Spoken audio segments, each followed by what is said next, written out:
అందరికీ నమస్కారం. నేను Swaroopa Potlapalli. Welcome to iDream. Telangana రాజకీయాలు ఢిల్లీ చుట్టూ తిరుగుతున్నాయి. మాజీ మంత్రి కేటీఆర్ ఢిల్లీ వెళ్లి అమృత్ స్కామ్‌లో రేవంత్ రెడ్డి అవినీతికి పాల్పడ్డారని, తన బావమరిది సృజన్ రెడ్డికి లబ్ధి చేకూరేలా చేశారని కేంద్ర పెద్దలను కలిసి ఫిర్యాదు చేశారు. ప్రెస్ మీట్ పెట్టి ఆరోపణలు చేశారు.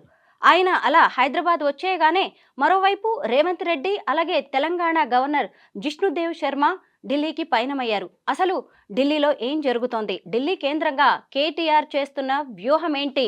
ఎందుకు వీరంతా ఢిల్లీకి క్యూ కడుతున్నారు? వంటి విషయాల మీద మనకి విశ్లేషణను అందించడానికి సీనియర్ జర్నలిస్ట్, అనలిస్ట్ భరద్వాజ గారు నాతో పాటు ఉన్నారు. ఆయనతో మాట్లాడదాం. సార్ నమస్తే. నమస్తే అండి. 2 రోజులుగా జరుగుతున్న అమృత్ స్కామ్ గురించి మీరు వింటూనే ఉన్నారు. అసలు ఈ స్కామ్ కథా కమామిషు ఏంటంటారు? అంటే కేంద్ర ప్రభుత్వం పట్టణ పేదరిక నిర్మూలన కోసం ఏర్పాటు చేసినటువంటి పథకం ఇది. అంటే అన్ని రాష్ట్రాల్లోనూ ఉంది ఇది. ఇది కేంద్ర పథకం. దాని తాలూకా నిర్వహణకు సంబంధించిన కాంట్రాక్టులు అంటే ప్రధానంగా పట్టణ పేదరిక నిర్మూలన అంటే దీనిలో అనేక అంశాలు ఉంటాయి. స్కిల్ డెవలప్మెంట్ కూడా ఉంటుంది దీనిలో. దాంతోపాటు వృద్ధుల అంటే పట్టణ ప్రాంతాల్లో నిర్వాసితులైన వాళ్ళకి ఆధారం కల్పించడం అనే ప్రోగ్రాం కూడా ఉంటుంది దీనిలో. అంటే వృద్ధాశ్రమాల నిర్వహణ లాంటిది కూడా దీని కిందకు వస్తుంది. ఇలా రకరకాల కార్యక్రమాలు నిర్వహిస్తుంది ఈ పథకం కింద. ఈ మొత్తం వ్యవహారంలో రకరకాల కాంట్రాక్టులు నడుస్తాయి, డబ్బులు నడుస్తాయి. ప్రభుత్వం తాలూకా డబ్బులు అంటే ఈ పథకం కింద కేంద్రం నుంచి వచ్చినటువంటి నిధుల్ని ఎలా వినియోగిస్తున్నారు అనేది ఇక్కడ గొడవ. ఆ నిధులను దారి మళ్లించటం కోసం కాలువలు తవ్వారు అనేది ఇప్పుడు కేటీఆర్ ఆరోపణ. కాలువలు ఎక్కడికి ప్రవహిస్తున్నాయి? ఆయన బావమరిది దగ్గరికి ప్రవహిస్తున్నాయి. ఆయనకు లబ్ధి చేకూరేలాగా. ఆయనకు లబ్ధి చేకూర్చడం కోసం ఆయనకు అప్పచెప్పారు ఈ పనులన్నీ. తద్వారా ఈ పథకం ద్వారా వచ్చేటువంటి నిధుల్ని దారి మళ్లించే ప్రయత్నం జరుగుతోంది అనేది కేటీఆర్ ఆరోపిస్తున్నాడు. ఈ ఆరోపణలను ఢిల్లీ లెవెల్లో తీసుకెళ్ళి అక్కడ కేంద్ర మంత్రితో మాట్లాడి వచ్చాడు ఆయన. వారు విన్నారు. విన్న తర్వాత ఆయన మీడియాతో మాట్లాడుతూ ఇంకో మాట మాట్లాడాడు కేటీఆర్. ఏం మాట్లాడాడంటే, వీళ్ళు ఇక్కడ కాంగ్రెస్గా కనిపిస్తున్నారు కానీ విధానపరంగా భారతీయ జనతా పార్టీ విధానాలకి వీళ్ళకి పెద్ద తేడా లేదు అనే మాట కూడా మాట్లాడేశాడు ఆయన. ఈ మాట్లాడేయటం వెనకాల నిశ్చితంగా గమనిస్తే అందులో ఒక వాస్తవం ఉంది. అంటే ఇప్పుడు ప్రస్తుతం దేశంలో ఏ రాజకీయ పార్టీ అయినా ఒకేలా వ్యవహరిస్తుంది. పెద్ద తేడాలేం లేవు ఏ ప్రభుత్వానికి. ఇక్కడ రేవంత్ రెడ్డి ప్రభుత్వం మీద ఆల్రెడీ ఒక ఆరోపణ ఉంది. ఆయన బయటకి ఖద్దరు బట్టలు వేసుకుంటున్నాడు కానీ ఆయన ఇన్నర్వేర్ కాషాయం అని ఒక మాట ఉంది. కాబట్టి దాదాపు దాన్నే ఆయన అక్కడ అక్నాలెడ్జ్ చేస్తూ బీజేపీ విధానాలను అనుసరిస్తున్నటువంటి ముఖ్యమంత్రి గురించి అక్కడికి వెళ్ళి కంప్లైంట్ చేస్తే ఎలాగా? అంటే వాళ్ళతోనేమో మీ పథకం అక్కడ ఆయన దురుపయోగం చేస్తున్నాడు, వాళ్ళ బావమరిదికి అనుకూలంగా మలుస్తున్నాడు దాన్ని అని చెప్పి బయటకు వచ్చి బీజేపీ మీద కూడా దాడి చేశాడు ఆయన. అంటే బీజేపీకి అంటే తెలంగాణ వరకు భారతీయ జనతా పార్టీ, కాంగ్రెస్ ఈ రెండు కలిసి నడుస్తున్నాయనేటువంటి ఒక ఇంప్రెషన్ ఇచ్చే ప్రయత్నం చేశాడు ఆయన. ఇంప్రెషన్ కాదది, నిజమే అనిపిస్తుంది. ఎందుకంటే తెలంగాణకు సంబంధించి ఈరోజు ఇంకొక బ్రేకింగ్ న్యూస్ చూస్తున్నాం మనం. కొడంగల్ ఏరియాలో కలెక్టర్ మీద దాడి జరిగింది. రైతులు ఎందుకు దాడి చేశారు? అక్కడ ఫార్మా కంపెనీ కోసం ల్యాండ్ పూలింగ్ చేయబోయారు. చేస్తున్నారు, ఆల్రెడీ డిసైడెడ్. అది క్లస్టర్లు ఏర్పాటు చేశారు. ఫార్మా క్లస్టర్లు ఏర్పాటు చేసి ప్రతి చోట 2000 ఎకరాలు పూల్ చేయటానికి రకరకాల జిల్లాల్లో ప్రయత్నాలు జరుగుతున్నాయి. నల్గొండ జిల్లాలో ఆల్రెడీ గొడవ అయింది. ఇప్పుడు ఇక్కడ కొడంగల్ దగ్గర జరుగుతోంది. కలెక్టర్ గారు వెళ్తే ఆయన మీద రాళ్ళు వేశారు. అంటే ఎందుకు భయపడుతున్నారు ప్రజలు? ఎందుకు ప్రభుత్వం అంత రిజిడ్గా పెడుతోంది ప్రజల భూములు లాక్కోవడానికి? ఇంతకుముందు హైదరాబాద్ శివార్లలో ఫార్మా సిటీ అనే పేరుతో ప్రభుత్వ స్థలాల్లోనే ఒక కార్యక్రమం మొదలుపెట్టారు. అది ఎందుకు రద్దు చేశారు అనేది ప్రశ్న.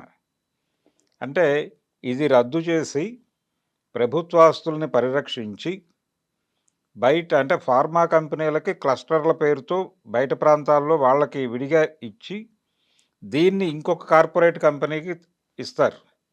అంటే ప్రభుత్వాలు ఎలా తయారైనాయంటే ఇప్పుడు కార్పొరేట్ కంపెనీలని ఫెసిలిటేట్ చేయటమే వీళ్ళ కార్యక్రమం కింద మారిపోయింది. దీని మీద మాట్లాడట్లేదు ఆయన కేటీఆర్. జరుగుతున్న వినాశనం ఇది. రైతులకి అంటే రైతుల దగ్గర నుంచి భూములు లాక్కొని ఫార్మా కంపెనీలకు ఇస్తున్నారని గొడవ చేస్తున్నారు వీళ్ళు. కానీ రేపు అధికారంలోకి వచ్చాక వీళ్ళు అదే చేస్తారు.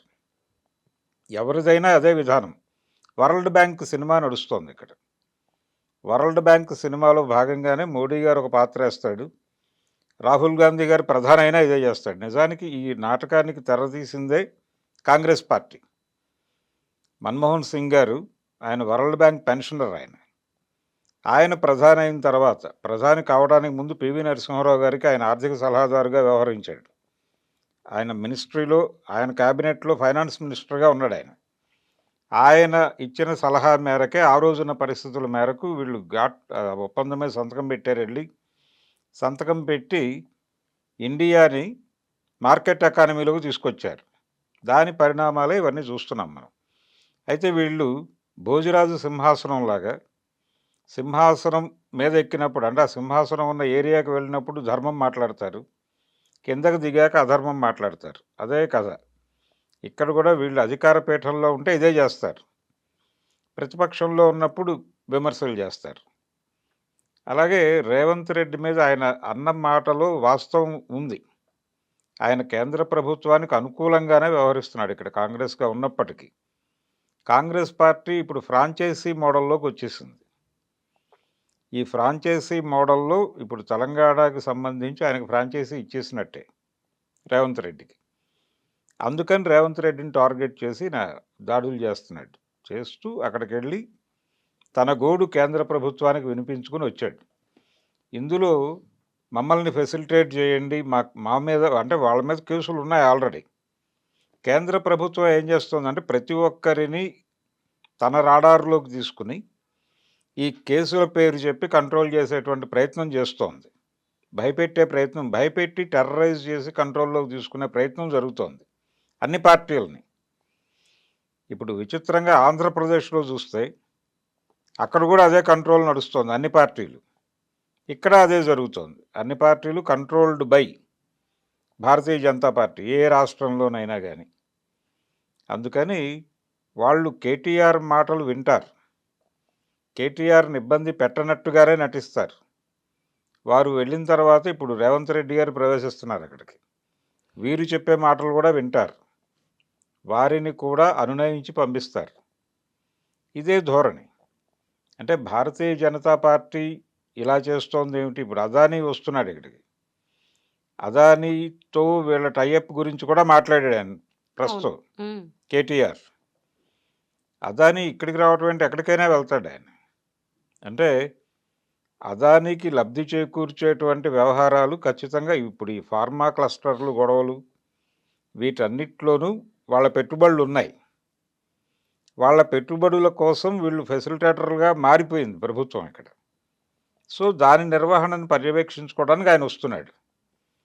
దీన్ని పొలిటికల్ లెవెల్లో విమర్శగా మాత్రమే మాట్లాడతాడు ఈయన కేటీఆర్. లోపలికి వెళ్ళినప్పుడు ఇవేవి నడవు.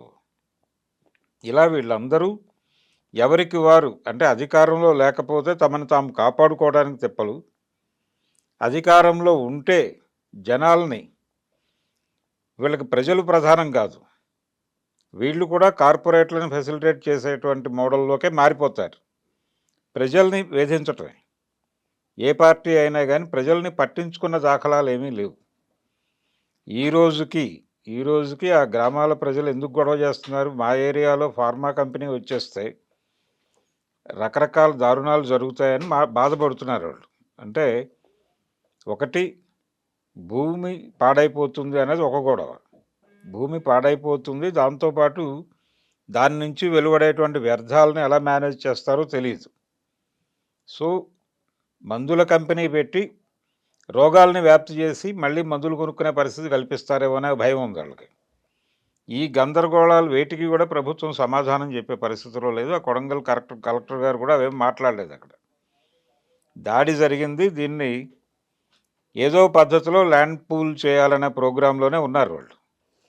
అయితే ఫార్మా కంపెనీ పేరుతో అల్లుడికి ఈ భూముల్ని అప్పగిస్తున్నారని, ఇటు చూస్తేనేమో అమృత్‌లో బావమరిది సృజన్ రెడ్డికి లబ్ధి చేకూర్చారని కేటీఆర్ ఆరోపణలు చేశారు. అవును. అయితే రేవంత్ రెడ్డి తన బంధువర్గానికి, కుటుంబ సభ్యులకి అంత మేలు చేస్తున్నారు. దీన్ని ప్రాఫిట్ ఆఫ్ ఆఫీస్‌గా చూస్తారు. ఆర్టికల్ 191 ప్రకారం సోనియా గూడా అందులోనే కేసుల్లో ఇరుక్కున్నారు. అలాగా హేమంత్ సోరెన్ ఇలా కొన్ని ఉదాహరణలు చెప్పారు. అంటే రేవంత్ రెడ్డి పాలన తన సొంత బంధువర్గానికే మేలు చేస్తోంది అని కూడా ఆయన ఎక్కువ మందిలోకి తీసుకెళ్లే ప్రయత్నం చేశారు. ఇది నిజమేనంటారా? అంటే ఎవరు చేయలేదు?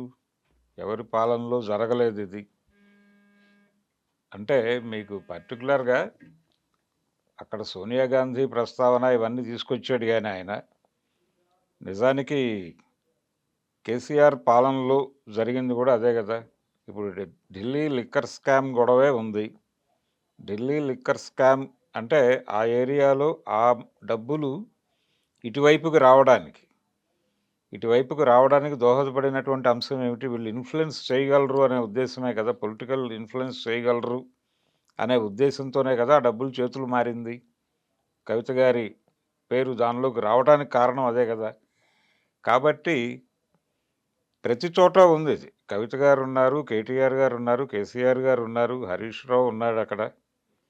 ఇంతమంది. ఇదే కుటుంబ పాలన అని మాట్లాడారుగా వాళ్ళు కూడా. కాంగ్రెస్ కూడా. ఇప్పుడు కాంగ్రెస్ మీద అదే విమర్శ చేస్తున్నాడీయన. అంటే అల్లుడికి, బావమరుదులకి సేవ చేయటానికైనా ప్రభుత్వం అని.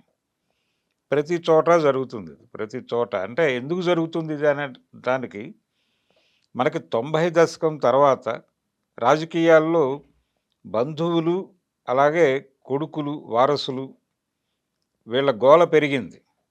90 తర్వాత. 90 దశకానికి ముందు లేదిది. 95 తర్వాత ఇంకా విస్తృతమైంది. అంటే ప్రెజెంట్ సినారియోలో చూస్తే ప్రతి రాజకీయ పార్టీలోనూ వారసులే ఉన్నారు. ఈ గతంలో ఎలా ఉండేది సెకండరీ లీడర్‌షిప్ అంటే స్టూడెంట్ మూవ్‌మెంట్ నుంచి వచ్చేది. ఇప్పుడు స్టూడెంట్ మూవ్‌మెంట్ చచ్చిపోయి చాలా కాలమైంది. 90 అంటే 85 నుంచి వ్యూహాత్మకంగా విద్యార్థి ఉద్యమాలని చంపేశారు. ఆ చంపేసిన ఫలితం ఉంది. ఏ పార్టీలోనూ సెకండరీ లీడర్‌షిప్ రావడం లేదు బయట నుంచి. అయితే కుటుంబాల నుంచి వస్తున్నారు. ఎందుకు వస్తున్నారంటే రాజకీయం వ్యాపారంగా మారిపోయింది. ఎందుకు రాజకీయం వ్యాపారంగా మారిపోయిందంటే వీళ్ళు కార్పొరేట్ కంపెనీలకి ఫెసిలిటేటర్స్‌గా మారిపోయింది ప్రభుత్వం. తద్వారా వీళ్ళకి ఇప్పుడు రాజశేఖర రెడ్డి పాలనలో జగన్మోహన్ రెడ్డికి వచ్చిన డబ్బులు కావచ్చు, ఎవరైనా ఉమ్మడి రాష్ట్రంలోనూ రాష్ట్ర విభజన తర్వాత కూడా ముఖ్యంగా 95 తర్వాత ముఖ్యమంత్రులైనటువంటి వాళ్ళు ఏ రాష్ట్రంలోనైనా కానీ వాళ్ళు సంపాదించినటువంటి ఆస్తులకి 95కు ముందు ముఖ్యమంత్రులైన వాళ్ళ ఆస్తులకి ఒక్కసారి కంపారిజన్ చేస్తే అర్థమైపోతుంది సీన్ ఏంటి అనేది.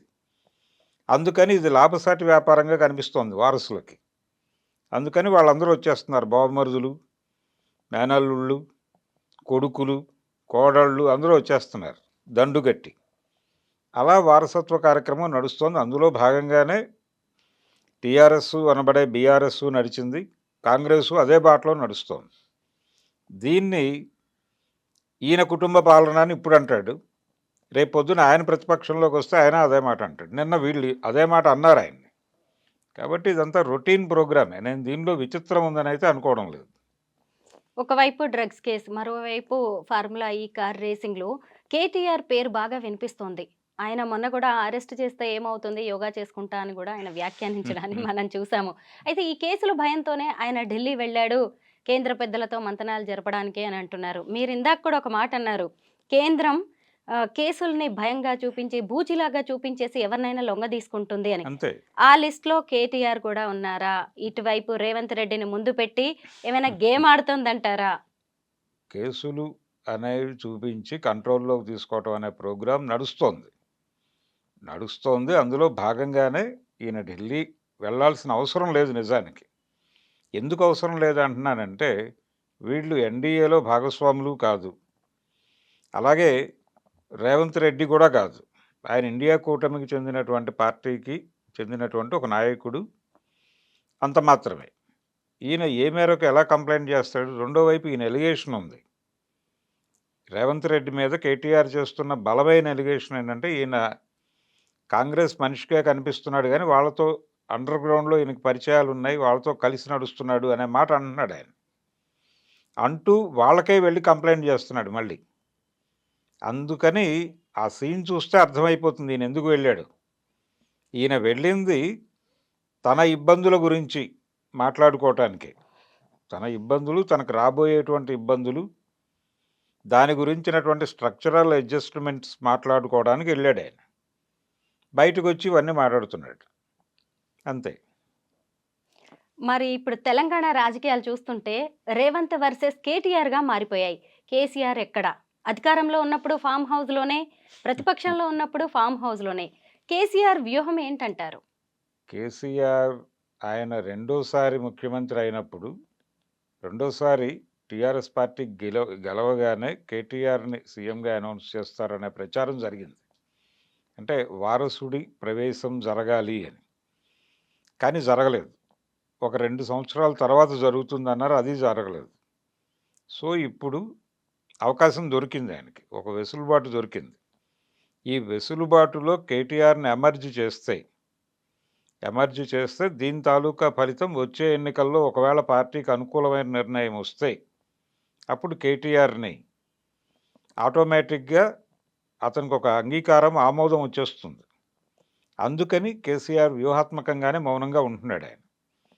అంటే ఒక రకంగా ఆయన ప్రస్తుతం వానప్రస్థాశ్రమంలో ఉన్నాడు. ఉండి అక్కడి నుంచి అడ్వైజర్స్ మీద నడిపిస్తున్నాడాయన.